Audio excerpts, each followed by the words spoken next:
The wind tore across the Oregon coastline like it had something to prove. Rain spit sideways. Waves slammed into the rocks below with fury that made even the most curious tourists shuffle backward. Claire braced herself against a gust, fingers clutching the collar of her coat. It wasn't just the cold that bit, it was the silence inside her that had lasted for months. Nature's chaos, at least, made sense. A few dozen feet away, people clung to their phones and cameras, snapping shots between shivers. Most had come for the ocean spray and the thrill of the cliffside views. But the wind had picked up fast, and unease rippled through the group. Some began heading back to their cars, the novelty of danger quickly replaced by discomfort. Claire didn't move. Her camera, once an extension of her arm, now rested uselessly by her side. Her eyes weren't looking for beauty in the scenery, they were searching for something she couldn't name. Since the funeral, everything had felt out of focus. She exhaled and let the sound of the crashing waves swallow the grief rising in her chest. She was here to feel small, to let the storm shout louder than her sorrow. Grief had been a quiet thing. It had followed her like a shadow, creeping in the spaces between conversations and moments when no one was watching. But now the wind screamed, the sea roared, and, for once, Claire didn't feel like the only one breaking. A sudden bark split the storm. It wasn't close, but it wasn't far either. It came again, sharper this time, slicing through the wind like a flare. Heads turned, cameras lowered. The dog's voice was panicked, insistent, not the kind of bark tourists found cute or ignorant. It was a sound filled with fear or warning. Claire's heart thudded once, hard. Then near the edge of the cliff path, barely visible between the rocks, a German shepherd stood, drenched and defiant, barking straight at the waves. A few tourists stepped forward, but hesitated. One muttered something about calling someone. Another scoffed and shook their head. The dog didn't glance their way. It just kept barking, not at them, but for something out there. Claire found herself moving without thought. Her boots splashed through shallow puddles as she walked toward the dog, leaving the voices behind. She didn't know what she expected to find, but her chest tightened as she neared, the barking now deep and desperate. Her hands trembled, and not from the cold. She recognized that kind of fear, the kind that comes from not knowing if help will arrive in time. Then the dog turned. Their eyes met. There was no growl, no bark, just a heavy, silent gaze. The world seemed to still, as if the storm itself paused to listen. Claire's breath caught. There was sorrow in those eyes, urgency, and something else that pierced through the numbness she'd carried for too long recognition. The others had already started heading back. Only Claire remained now, standing 10 feet from a soaking, howling shepherd who refused to leave the edge of the world. And somehow, she knew this wasn't a lost dog. This was a message, and whatever it was trying to say wasn't finished. The closer Claire moved, the more frantic the dog became. His barks turned into sharp, almost pained cries. He paced back and forth, tail stiff, gaze never leaving the crashing surf. Claire squinted into the storm. Her boots slid slightly on the wet rock, but she kept her eyes forward. Whatever had this dog so panicked it wasn't the weather. "Hey," she murmured, voice nearly swallowed by the wind. "What is it?" That's when she saw it. Out between the swells, a faint shape bobbed, then dipped, then surfaced again. It was small, clumsiest, against the force of the current dot. A dog, a puppy, her stomach twisted. No leash, no human in sight. Just that tiny body fighting to stay above the churning water. She didn't think so. She didn't weigh the risk. All she knew was that if she didn't move right now, that puppy wasn't going to survive. She dropped. Her bag, her boots, came off in a sprint. The icy water hit like a slap as she waded in, faster than she should have. Feet sinking into the rocky bottom. The waves pushed against her legs like angry hands. Each step felt heavier, but her eyes stayed locked on the shape ahead. Her lungs burned from the cold air and the panic rising in her chest. "Hold on," she whispered through clenched teeth. "Just a little longer." Her hand reached out blindly, catching slick fur just as a wave rolled over them both. The puppy didn't resist it, was too weak. Claire wrapped her arms around its fragile body and stumbled backward, her legs trembling with each step against the pull of the tide. Another wave slammed into her knees, but she didn't let go. One step, another, until the cold rock met her heels, and she collapsed onto the sand. The shepherd was at her side the moment she hit the ground. He didn't bark, now he whined, high-pitched and soft, his nose nudging the wet bundle in Claire's arms. The puppy didn't move, just a faint shiver. Claire bent over him, trying to shield his body from the wind with her own. "It's okay," she whispered, unsure if she meant it for the dog or herself. The shepherd sat close, pressed so tightly against her hip it was as if he was guarding them both. Claire pulled the edge of her soaked sleeve over her hand and gently touched the puppy's neck. "No collar, no tag, just skin pulled too tightly over bones." She bit her lip. He wasn't just lost, he'd been abandoned. Or worse, left behind. Tears stung her eyes, but she blinked them away. She couldn't afford to cry now. Who would do? "This to you," she whispered. The shepherd made a low sound beside her, like he understood. "Everything hurts." Her hands were numb. Her jeans stuck to her skin like ice. But none of it compared to the ache pressing against her chest as she looked down at the little life she'd just pulled from the sea. Something cracked inside her. The grief she'd kept buried since her brother's death, the silence she'd mistaken for healing, it rose up, uninvited, and for the first time in weeks, she let it. The shepherd didn't look away. His eyes weren't wild or frantic anymore.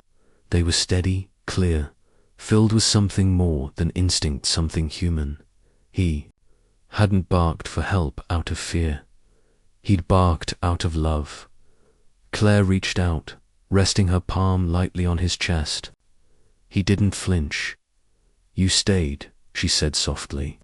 "You waited for someone to care." She hadn't come to Oregon to find anyone, especially not a broken dog and a nearly drowned puppy. But she couldn't leave them now, not after this.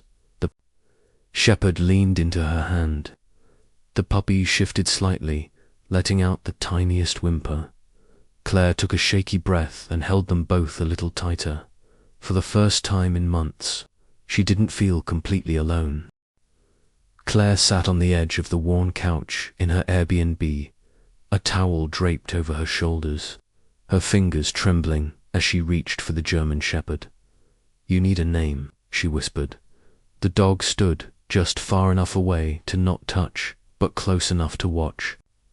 His eyes never left Milo, curled into a blanket on the floor. "Shadow," she said quietly, "because you're always there. Just behind me." The shepherd tilted his head slightly, but didn't move. Milo let out a faint sigh in his sleep. The room was quiet except for the distant hum of the heater and the gentle breath of two souls who had survived something they shouldn't have alone. Over the next 2 days, Claire offered food, water, and warmth. Milo refused most of it. He stayed curled in a corner of the quilt she had laid out for him, shaking in his sleep, too weak to whimper. But Shadow stayed. He sat guard beside Milo, head low, eyes wary. He didn't bark, didn't pace. He didn't touch his own bowl unless Claire left the room. And when she returned, she always found him lying beside Milo again, nose resting near the pup's side, as if counting his breaths. There was no doubt now they belonged to each other. Brothers by something deeper than blood. Claire hadn't meant to make a nest in the living room, but the bedroom felt too far. Too lonely. She spread towels, blankets, her coat, anything warm across the floor, forming a kind of ragged circle. Milo in one corner, Shadow in another, Claire in between. No one spoke, of course, but the silence was no longer heavy. It was tentative, fragile, like the first sunlight after days of rain.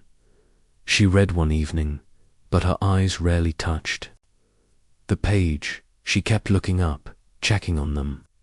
When Shadow shifted closer, she didn't move away. Hope, she thought, didn't always shout. Sometimes it breathed quietly beside you. The dream came hard and fast, dark water. Her brother's voice, the sound of breaking glass. She bolted upright with a strangled gasp, chest heaving, arms reaching for something that wasn't there, and then she felt it. Not words, not comfort. Wait. Shadow had padded over in the dark and laid his head gently across her lap. His eyes were half closed, calm, as if he had done this before for someone else, maybe. Or maybe this was instinct. Heart-to-heart language. Claire sobbed into the sleeve of her hoodie, one hand tangled in his fur, the other clenching her blanket. She didn't speak, neither did he, but he stayed. Claire had woken from nightmares before. Panic had stolen her. Breath more than once since the funeral, but never had anyone known what to do. Not friends, not family, not even her. And yet Shadow did. He didn't try to stop the shaking or pull her closer. He simply stayed where he was, close enough to touch, but quiet enough to let her fall apart on her own terms. She looked down at him and whispered, "You know what it's like, don't you?" Shadow didn't react, but he didn't move either. That was enough to answer. The next morning, Claire bundled up and drove into town. She needed more food, more towels, and maybe answers. The ranger met her outside the general store, leaning against his dusty SUV. He'd heard about the shepherd and seen her post online. He glanced at the picture she showed on her phone. "You should be careful," he said slowly. "Dogs like that, trained, loyal, strong, they don't just end up on the beach by accident." "What are you saying?" she asked, her voice low. "I'm saying someone might be looking for him, and they might not be the kind of people you want knocking on your door." Back at the cabin, her hands trembled as she poured Shadow's food. Dogfighting. The word buzzed in her head like static. She pictured him chained in some cage, starved, forced to fight. She imagined Milo tossed aside, too small, too sick to be of any use. Rage burned in her throat, but fear that followed just behind. If someone had wanted Shadow badly enough to train him, and then carelessly let him go, what might they do to get him back? She looked at him lying near Milo, again watching, always watching. Whatever his past was, it had tried to kill him, but it didn't succeed. Claire kept her distance, emotionally at least. She tried, but Milo changed things. On the 4th day, he licked the food from her hand. On the 5th, he ate from his own bowl. On the 6th, he followed her with his eyes when she moved around the room, and on the 7th day, he wagged his tail, just once, just barely. But it cracked something open. Her defenses didn't fall all at once, but they started to. It happened in the middle of the afternoon. Claire was folding blankets on the floor when Milo stood, stretched and barked. It was hoarse, short, unsure, but it was a bark. She froze. Shadow lifted his head. Milo looked confused, as if surprised at himself. And then he barked again, this time louder. Claire dropped the blanket, knelt beside him, and buried her face in his fur. The sobs came fast, raw. She didn't know what she was crying for: his voice, her grief, or the way it all felt so impossibly connected. She hadn't known she'd needed that sound, that night. After Milo fell asleep, curled in a warm pile of fleece, Claire sat on the floor and leaned against the couch. Shadow moved closer. He didn't whine, didn't bark. He simply looked at her, leaned in, and gently licked the back of her hand. She stilled. It was the first time he had initiated anything. Her heart ached in the best possible way. "Thank you," she whispered. He settled beside her, eyes closing slowly, breath calm and even.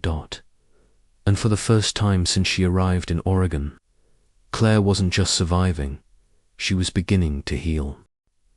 The morning had been calm. Too calm. Claire had stepped out for just a moment, just long enough to grab a clean blanket from the porch. When she came back, the door cracked open. Shadow was gone. "Milo," she called instinctively. He sat by the open door, his body shaking, tail curled beneath him. He let out a shrill, panicked whine that pierced her like a needle to the chest. "Shadow." Claire's voice rang out across the yard, but there was no answering bark, no pounding of paws. Only wind and Milo's terrified cries. This wasn't a wandering dog chasing a bird. Something was wrong. She ran to the edge of the dunes. The sand was wet, rippled with movement. Her own footprints had faded from the morning tide, but their new ones tied too many. Boots, larger than hers, deep indentations, drag marks. Her knees gave out for a second, but she caught herself. Shadow didn't run. He was taken. With shaking fingers, Claire dialed the ranger. Her voice was barely audible, but her urgency was clear. "He's gone," she gasped. "Shadow. Someone took him." The ranger didn't hesitate. "Did you see anyone?" "No, but there are footprints. Drag marks, please. Send me a photo of the tracks. I'll put out a local call." And Claire, she clutched the phone tighter. "Yeah, stay safe. If this is what I think it is, you don't want to face them alone." Claire posted an image of Shadow to a local lost dog group with a desperate plea. A message came quickly from someone anonymous. "Check the old shack off Hollow Cliff Road. You didn't hear it from me." Her first instinct was skepticism. Her second was terror. Her third action, she strapped Milo into the front seat of her car, locked the doors, and drove toward the coastline with the kind of focus reserved for rescue missions and final chances. She didn't know what she'd find, but her gut told her Shadow was there. The road ended in gravel and weeds. The air was thicker here, still coastal, but laced with something rotten. Claire stepped out slowly. Milo whimpered in the seat, but stayed still. The boathouse stood just beyond, the trees weathered, bordered, slanted with time. But the lock on the door was new. She crept forward, every nerve alert. Her breath came short, ears straining. From inside came muffled sound, shifting, scraping, something heavy moving. Against wood, she clutched her phone. One more step. Claire dropped to her knees by the slats and peered through. There he was, Shadow, tied to a rusted chain, blood caked on his shoulder, ribs rising and falling with effort. His ears were up, teeth bared, growling low. 3 men stood, Nearby, one laughing, one holding something heavy in his hand. A fourth leaned against the wall, smoking. Shadow's growl deepened. Claire clapped a hand over her mouth. She'd found him, but she hadn't saved him. Not yet. She scrambled backward and crouched low behind a cluster of sea crates. Her voice was barely a whisper. "He's here. They have him chained. He's hurt." "Stay there," the ranger said sharply.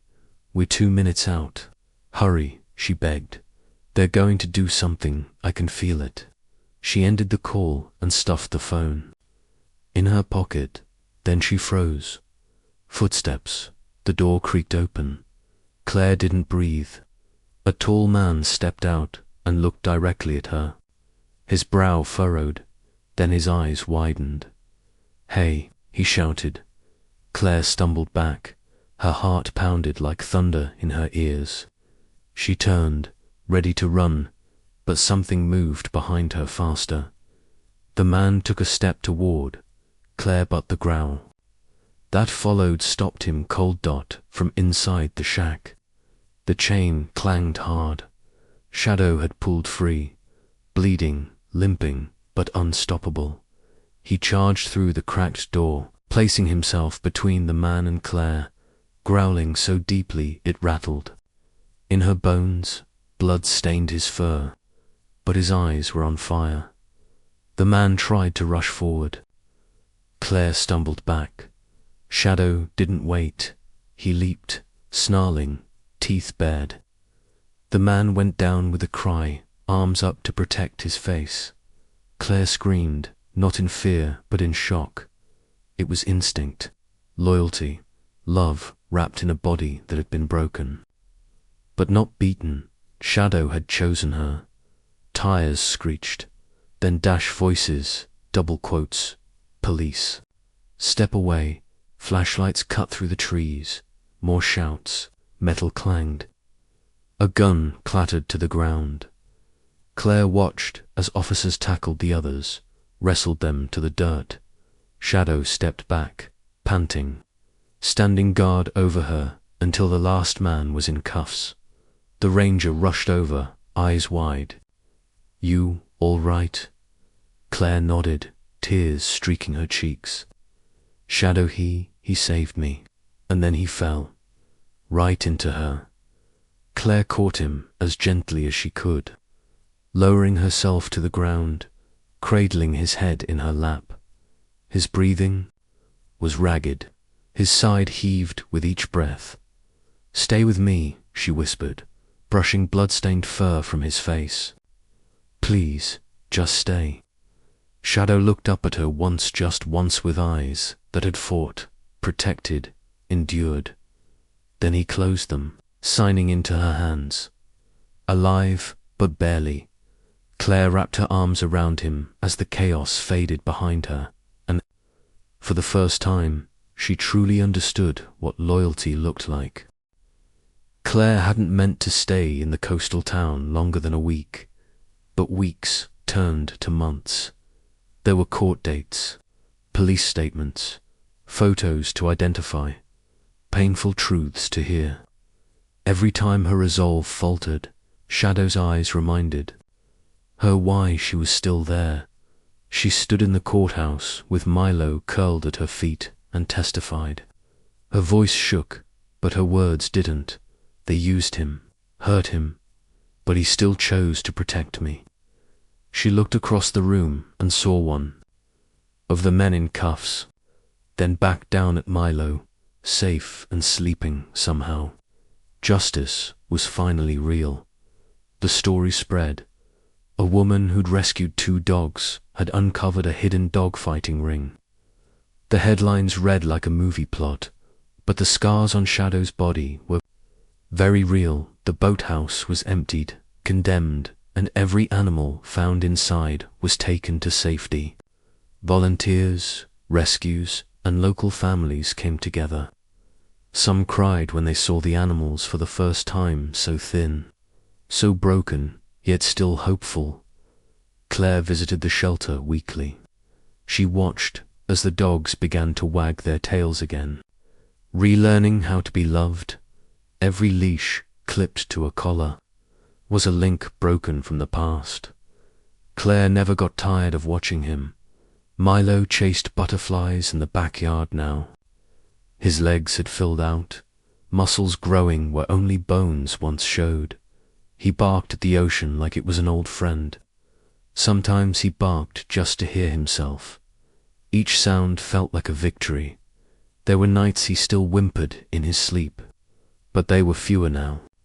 And every morning, he ran like running itself meant he was alive. Shadow never quite healed the way Milo did, not physically. His limp remained, especially on cold mornings. The fur on his side grew patchy, but his eyes told the truth. He wasn't afraid anymore. He didn't sleep with one eye open. He didn't flinch when touched. He still watched Claire carefully, but with something softer now, something trusting when she sat on the porch at dusk. He laid beside her, head on her feet, as if to say, "I'm home." Her journal, once a place to bury grief, now became a canvas for something else. She wrote about the waves, the way Milo's bark broke silence, the day Shadow saved her life. She wrote not to hide from her past, but to honor it and the healing that followed. Her writing changed. It was no longer about travel, places, or people she didn't know.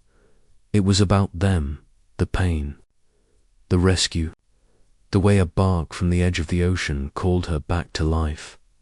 Claire had always imagined she'd return home one day, but this town had become something more than a destination. It was where her grief cracked open, where two dogs had chosen her, where she'd remembered what it meant to protect, to love, and to be needed again. So she bought the little white cabin with the leaning fence and the humming porch light. The realtor raised an eyebrow. "Sure, you don't want something newer?"